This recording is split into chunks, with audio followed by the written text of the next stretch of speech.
So, second race of Tuesday that we'll be previewing is the Arkle. It's always a good race. There's no time I can ever remember of not getting excited about it. However, this year fills me with massive amounts of fear, because this is a race where you can kind of get stuck into some horses anti-post and you can get a bit of value sometimes. There's one that I haven't got stuck into anti-post because obviously I'm not doing anti-post punting, but if I had have backed him, I mentioned it to someone that is on the show, he terrifies me as a pony because he did stuff in the past I can't get out of my head. Anywho, the Arkle Chase, I'll give my thoughts on it towards the end of it, but my very, very quick summary of it is Fernie deserved to be favourite. Edward Stone, unfortunately, although I called him Edward Stone for hours and hours and hours, probably does deserve to be where he is in the market, but like I'd be disappointed if he won it, but that sounds bad, but it would be. He's not a champion chaser for the future. Blue Lord is impressing me every time he runs, and I never think we saw the best of him over hurdles. I think there was a few of us that thought maybe he could have done better than he did last year, novice hurdling, but anywho, other than that, like I think it is just that trio, like Fernie, Edward Stone or Blue Lord will win the Arkle, and it would be probably disappointing if the middle one of those three won it. So we kicked off with you last time, Daryl. I'm going to keep it for the ascendancy for Tuesday. What are your thoughts? Well, I'm terrified because I'm in balls deep on Fernie. Like, I've got a lot of multiples running with him and Bob Ollinger, like loads of doubles and trebles. Fernie, I'm on at 14s, and I think one slip at 25s, and God. So yeah, I'm trying to keep my lid on it a little bit, but the more and more I go down the list, the more and more I think this is going to be a very, very small field. Mm-hmm. Edward Stone, you're right, is definitely worthy of being a second favourite in my opinion. He's definitely the best of the British, but he's good. He's not great. And like you say, I can't really see him playing a hand in a champion chase or a Ryanair the following season. So I think while it does set a nice 160 standard, I do think it's surpassable. Fernie Hollow could be a superstar.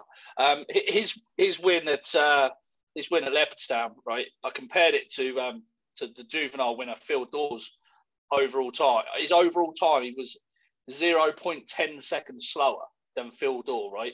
Fernie ran over fences and carried 11 pounds more on his back and ran over a furlong further. Like it was a remarkable performance as far as I'm concerned, and he was given Riviere de Tail 13 pounds. She won't get that much weight off him in the Arkle. Obviously, turn of the year, the 4-year-old ounces are gone. I just loved everything about it. I thought it was a complete contrast from his debut performance. I just thought he was meeting every fence at a stride. He just jumped beautifully. It was like he'd been doing it for so long. Now you've got to remember that this horse had one run over hurdle, one maiden hurdle, and now he's gone out and he's won a Grade 1 over fences, given 13 pounds to effectively.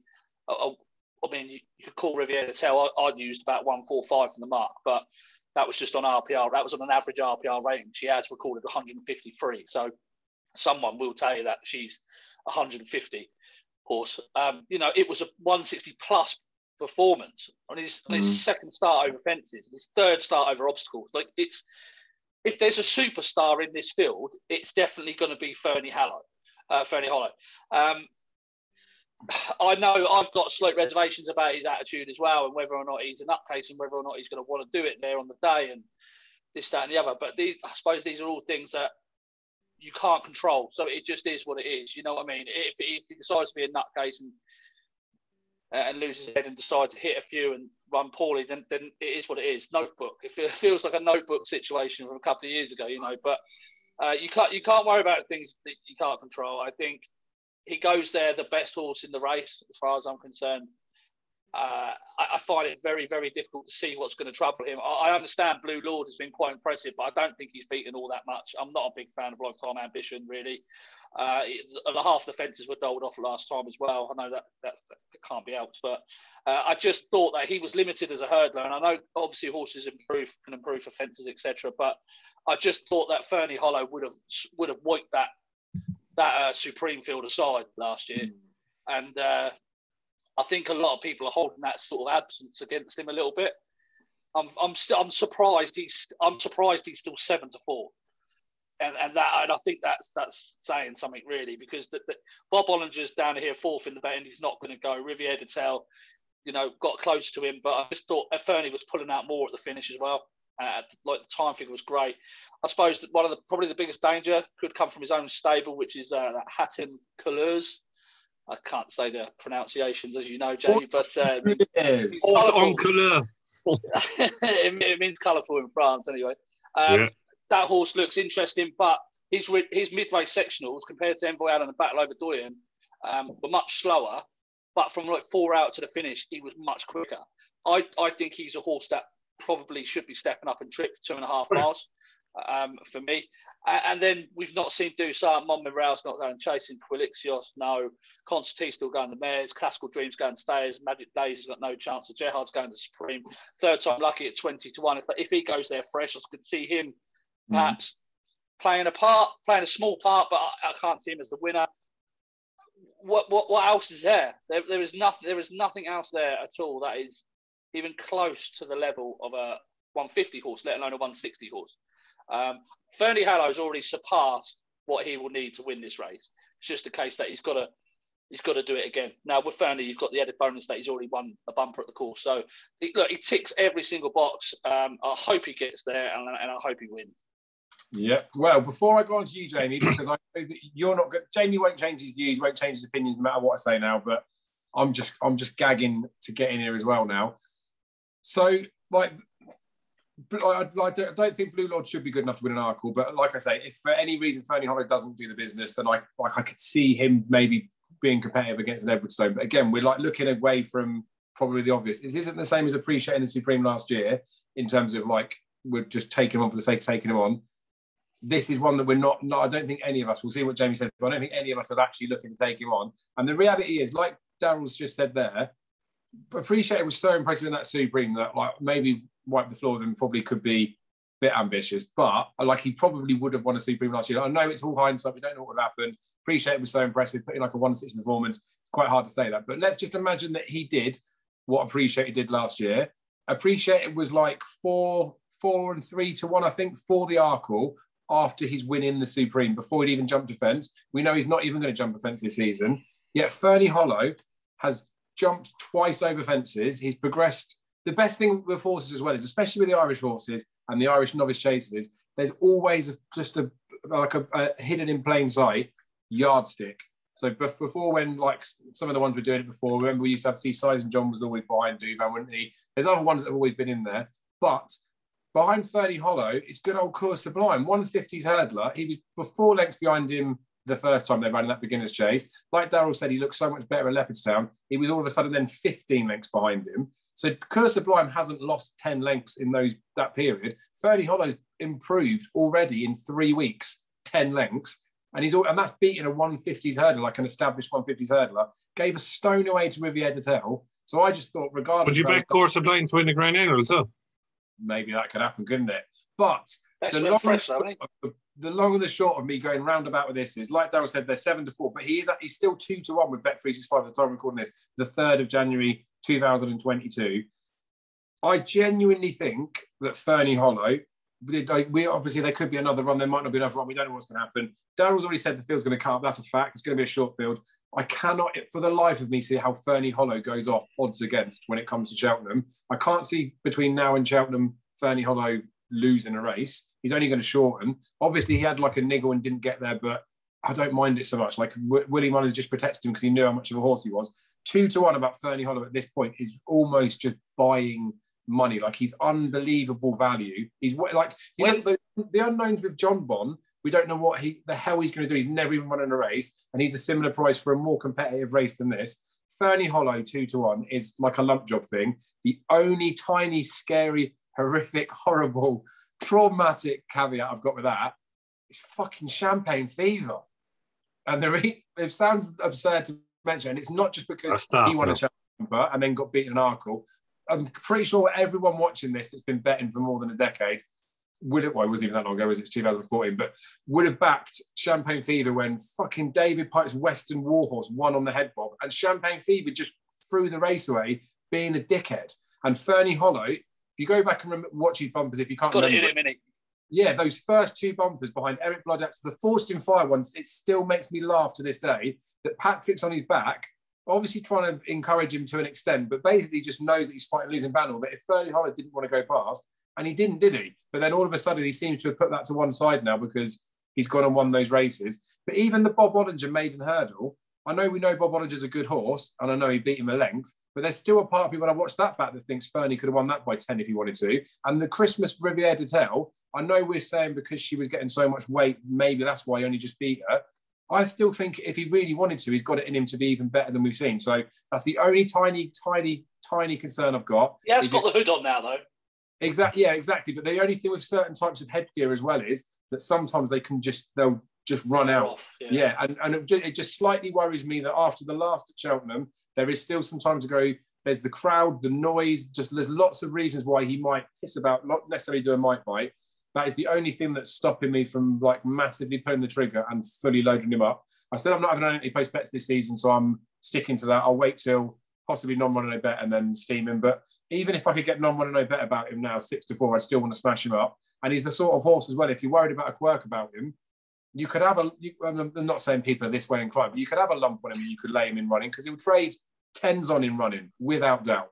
So anywho, that's the only caveat with him. And I'm again one I'm annoyed about because at the beginning of the season, the 16s, all that sort of people were on.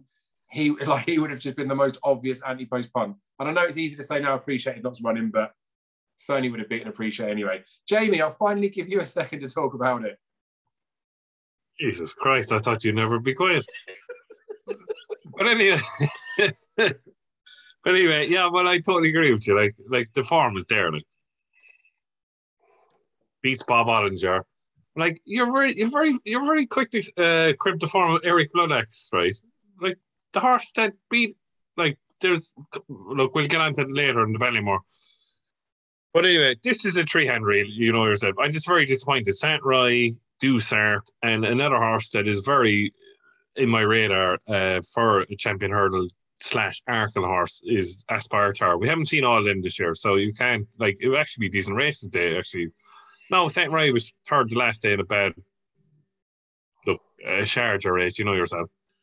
But Blue Lord, no. Like, Blue Lord, regardless if it fell at the last, like, we're still going to get paid 20 lengths, but you appreciate it. So it's Fernie Hotto. I'm on a 14-1 like Darren. It was just a stupid price at the time, I thought, to be honest with you, with the form of Bob Ollinger. I like Eberstone for the English challenge. I really do like Eberstone. He's a lovely horse, isn't he? He's a lovely horse, but the fact of the matter is, like, they're fucking giving out about Shishkin. Like, Shishkin was only half a second quicker than him. Now, you can go back and you can put your timer on and come around the bend of the fourth last. Obviously, Shishkin's going to be quicker than Eberstone. But it's still a half a second in a race that they both all went quick in. Like, Shishkin was off the bridle. We'll get onto that horse later on. So, look, to be honest with you, Fernie Holland will win. £13. Giving a horse £13. Honestly, I thought Riviere de Tel would win that day, getting £13. Riviere de Tel obviously has no chance in an Arkle getting £7.